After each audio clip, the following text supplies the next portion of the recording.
종결 예식에 대한 말씀입니다.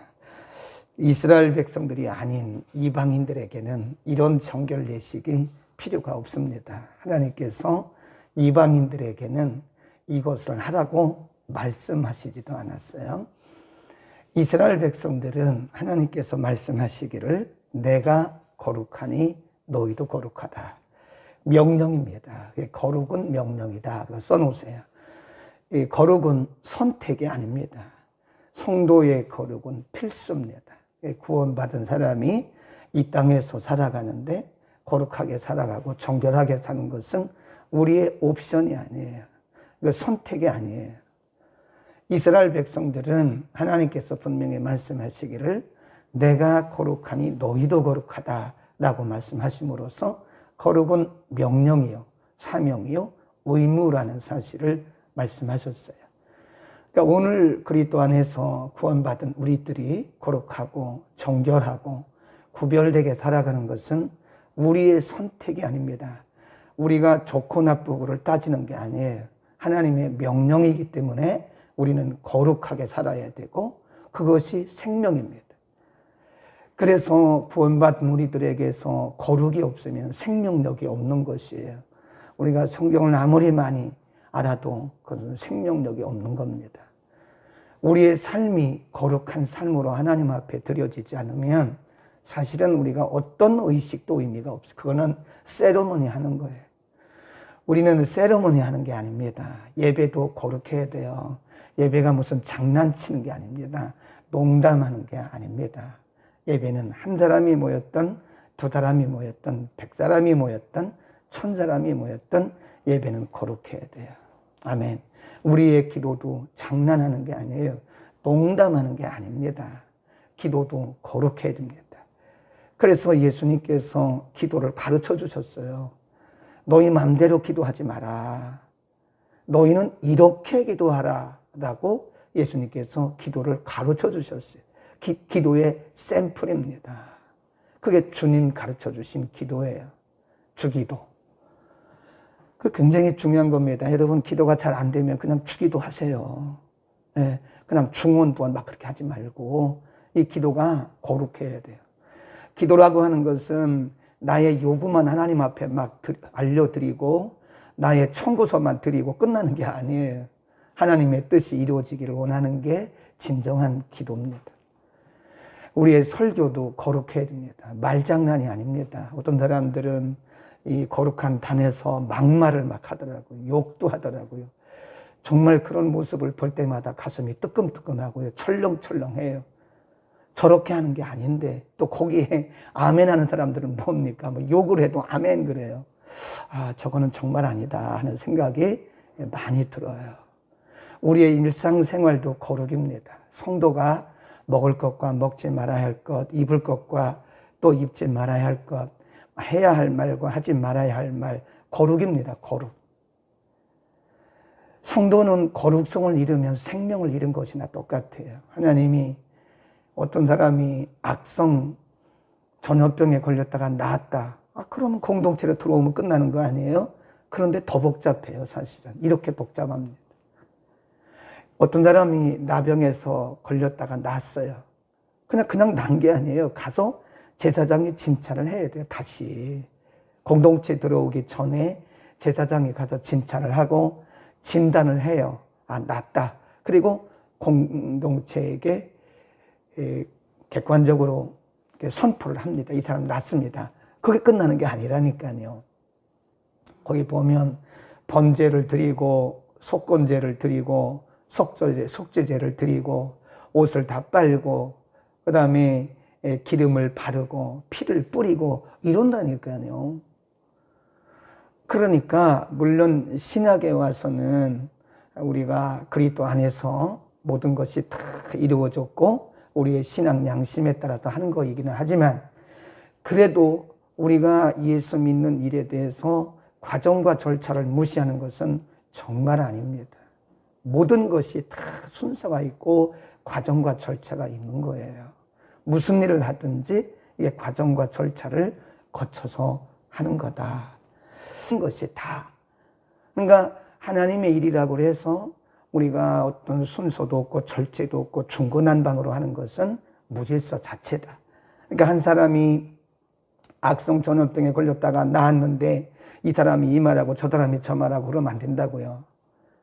이 사람은 아닌 것 같다고 그러고 이 사람은 나은 것 같다고 그러고 이 사람은 아직도 남아있다고 그러고 그러면 공동체가 얼마나 무질서하고 혼돈되겠어요. 그러니까 하나님이 딱 지목을 했어요. 제사장에게로 데려가라.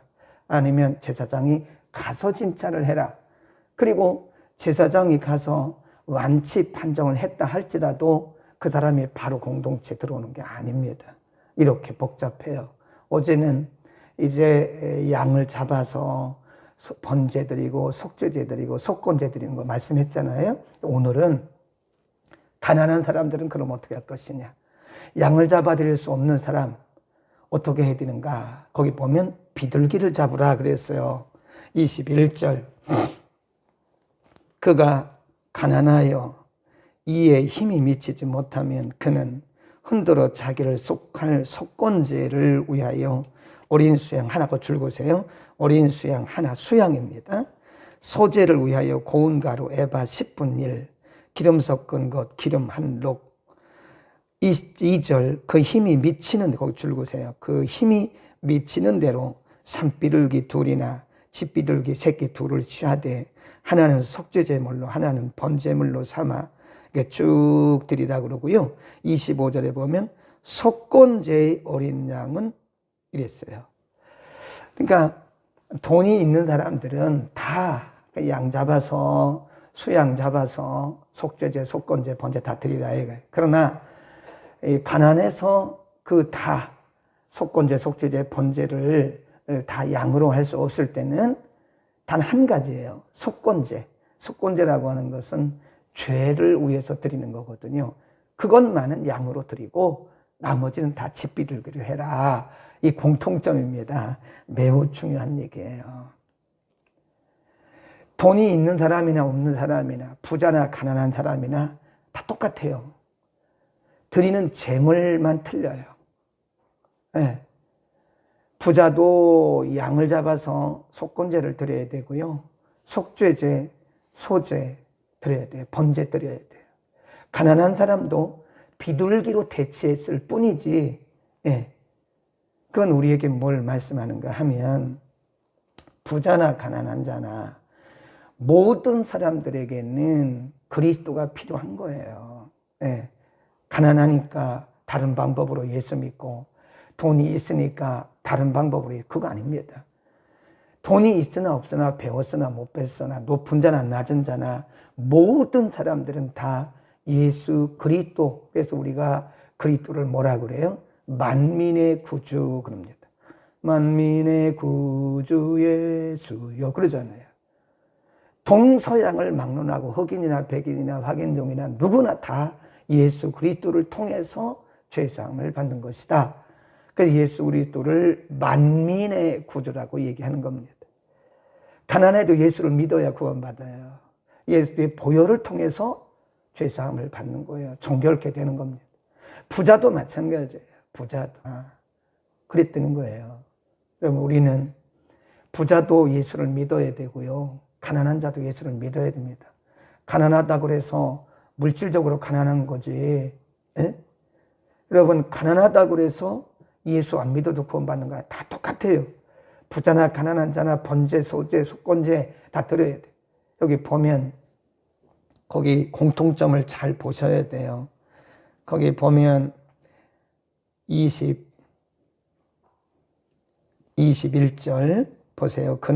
그가 가난하여 이에 힘이 미치지 못하면 흔들어 자기를 속할 속건제를 취하여 어린 수양 하나와 소제를 위하여 고운 가루 에바 10분 1과 22절 그 힘이 미치는 대로 산비둘기 둘이나 집비둘기 새끼 둘을 취하되 딱 빠지지 말아야 할 것이 있는데 그게 뭐예요? 어린 수양입니다. 뭘 위해서? 속건제. 다른 것은 다 자기 형편대로 하라는 거예요. 그러나 죄를 정함받는 속건제만은 가난하든 부자든 다 수양을 잡아드리라는 겁니다. 이거 중요한 겁니다. 이게 바로 만민의 구주. 가난하나 부자나 배웠으나 못 배웠으나 다 똑같이 예수 그리스도를 통해서 죄사함을 받아야 되고 그것이 구원에 이르는 것이다. 그래서 우리는 예수 그리스도를 뭐라 그러냐? 만민의 구주라. 거기 한번 펴보세요. 마태복음 11장 5절에 보면 예수님께서 세례 요한이 예수님께 사람을 보냈어요. 예수님께서 사역을 하시고 세례 요한도 이제 세례를 주고 그러는 거예요. 요한이 그때 감옥에 갇혔었는데 이렇게 말합니다. 11장 마태복음 11장 2절 요한이 옥에서 그리스도의 하신 일을 듣고 제자들을 보내어 예수께 여짜오되 오실 그이가 당신이 오니까 우리가 다른 일을 기다려오리까? 예수께서 대답하여 가라사대 너희가 가서 듣고 보는 것을 요한에게 고하되 5절 시작 소경이 보며 안전뱅이가 걸으며 문둥이가 깨끗함을 받으며 귀머거리가 들으며 죽은 자가 살아나며 가난한 자에게 복음이 전파된다 하라. 여기 보면 5절에 보면 소경, 안전뱅이, 문둥이, 귀머거리, 죽은 자, 가난한 자 이게 뭐예요? 만민을 얘기하는 게 만민. 모든 사람들이 다 지금 예수 그리스도를 믿고 따르고 있는 것이다. 그렇게 요한에게 말해라. 세례 요한에게 말해라. 라고 예수님이 말씀하십니다. 그러니까 복음은 제한이 없어요. 어떤 사람에게는 복음을 전하고 어떤 사람은 복음 안 전하고 그러면 안 됩니다. 누구에게나 복음을 다 전해야 되는 거예요. 우리는 정치를 따져도 안 되고요. 이념을 따져도 안 돼요. 누구에게나 다 복음을 전해야 되는 거예요. 복음을 들어야 되는 거예요. 예수 그리스도. 그러니까 가난한 사람들은 집 비둘기 드려라. 부자는 다 양 잡아 드려라. 그러나 가난하든 부자든 공통점이 있는데 그게 뭐냐? 수양을 잡아서 피를 뿌리고 그리고 속건제를 드려라. 말은 공통점이 누구나 다 예수 그리스도를 믿어야 되고 예수 그리스도의 보혈을 통해서 죄 씻음을 받는 다른 길은 없어요. 다른 방법도 없고 다른 길은 전혀 없습니다. 가난하다고 해서 뭐 예수 안 믿어도 구원받고 그런 건 없습니다. 다 예수 믿어요. 부자라고 해서 뭐 교회 줬으면 구원받고 그것도 아니에요. 교회 진 것과 구원은 상관없어요. 그것은 상급의 문제인 거예요. 상급. 그분이 예수 믿고 예수 제대로 믿고 구원받았으면 천국 가서 상급 받을 것이고 그러나 그분이 예수 제대로 믿고 구원받지 못했으면 그냥 그는 하나님의 도구로 쓰임받은 것뿐이에요. 잘 생각해야 돼요. 예수 그리스도가 내 안에 있느냐 이게 중요한 겁니다. 많은 일하는 게 중요한 게 아니에요. 항상 내 안에 예수 그리스도가 계신가를 봐야 되는 거예요. 아멘. 그 다음에 공통점이 또 뭐냐? 피와 기름입니다. 반드시 피를 뿌려야 되고 피 뿌린 거기에다가 기름을 발라야 돼요. 네. 피 없이는 속건제가 이루어질 수가 없는 겁니다. 그게 바로 예수 그리스도의 보혈. 오직 한 분 예수 그리스도의 보혈을 통해서 우리가 구원에 이르게 되고 예수 그리스도의 보혈을 통해서 죄 사함을 받는다 하는 것입니다. 우리는 때로 사람들을 우리가 평가해서도 안 되고 정죄해서도 안 되지만요. 때로 우리가 생각해 저 사람은 뭐 봉사를 많이 하니까 괜찮다. 여러분 여기 속으면 안 돼요. 봉사 많이 한다고 그래서 그 사람이 구원에 확신이 있고 그 봉사 많이 한다고 해서 그 사람이 영적인 건 아니에요. 그럴 수도 있지만 아닐 수도 있어요. 사람이 좀 이렇게 태생적으로 봉사를 좋아하는 사람이 있기는 해요. 예수 믿었으면 그건 상급과 관련된 거고 예수 안 믿었으면 그것은 구원과는 아무런 상관이 없는 거예요. 또 우리 자신도 마찬가지예요. 많은 사역을 한다고 해서 그게 좋은 건 아니에요. 내가 정말 내 안에 예수 그리스도가 계신가? 내가 예수 믿고 정말 거듭났는가? 이 공통점이라니까요. 누구든지 가난하나 부자나 어떤 재물을 드리든 간에 이제 완치된 사람은 반드시 피를 뿌려야 되고 비둘기 피를 뿌리든 수양의 피를 뿌리든 피 뿌림을 받아야 되고 그리고 그 위에 기름을 발라야 돼요. 이 깃뿌리에다가 피를 바르고 다시 그 위에 제사장이 찍어서 이렇게 기름을 발라요. 올리브유를 발라야 돼요. 중요합니다. 저는 이렇게 해석을 하고 싶어요. 이 기름과 피가 뭐냐? 저는 이 부분을 그렇게 한번 해석을 해보고 싶다 이겁니다. 피를 뿌리고 이런데 피를 탁 발라요. 오른쪽 귓뿌리까지 이 발까지 탁 피를 뿌리고 그 다음에 또 말씀하신 게 뭐냐면 피를 바른 그곳에 기름을 또 바르라 해요. 제사장이 기름을 찍어서 바르라 해요. 그게 뭐냐? 말씀과 성령으로 예수 그리스도의 보혈을 통해서 죄 사함을 받은 우리들은 반드시 말씀과 성령으로 거듭나지 않으면 안 된다는 겁니다. 그러니까 제가 어제도 말씀드렸는데 예배당에 오래 나간 거 중요하지 않아요. 오늘 나왔어도 정말 내 안에 예수 그리스도를 내 구조로 영접하고 인격적으로 영접하고 그리고 거듭남의 비밀이 있으면 그 경험이 있으면 그 사람이 훨씬 나아요. 40년 내가 다는 어떤 사람은 저는 모태교인이 모태 그래요 원래. 저는 모태로부터 무슨 모태로부터 믿음이 있습니까? 엄마가 다닌 거지 내가 다닌 거 아니잖아요. 착각하지 말라고요. 무슨 모태에서 믿음이 있어요? 물론 영향력은 받았겠지만 그렇지 않습니다. 중요한 것은 40년 교회 다니는 게 중요한 게 아니에요. 30년 교회 다니는 게 중요한 게 아니에요. 교회에서 무슨 내가 직분 받은 게 그게 중요한 게 아니에요. 그건 우리의 사역과 관련된 거지. 내 안에 정말 예수가 계신가? 내가 정말 말씀과 성령으로 거듭났는가에 대한 확신이 없으면 안 돼요. 연세 드신 부모님을 두신 분들은 반드시 그것 여쭤봐야 됩니다. 예. 이 의식이 있을 때 빨리 여쭤봐야 돼요. 사람이 의식이 있을 때 마음으로 믿고 입으로 시인해야 된다고 했거든요. 그러니까 의식이 없으면 시인을 못해요. 내가 내 의지도 예수 그리스도를 고백하는 것이고 예수 그리스도가 나의 구주인 것을 고백해야 그것이 진정한 고백인 거예요. 그러니까 여러분 우리의 부모님들이 아직 살아계신다는 것은 한 번 더 기회를 주신다는 의미예요. 의식이 계실 때 그분에게 빨리 구원의 확인해 보셔야 돼요. 이분이 구원의 확신이 있는가? 그냥 가방만 들고 예배당에 드나드는 그런 사람은 아닌가? 잘 보셔야 돼요. 네. 그렇지는 않을 거다.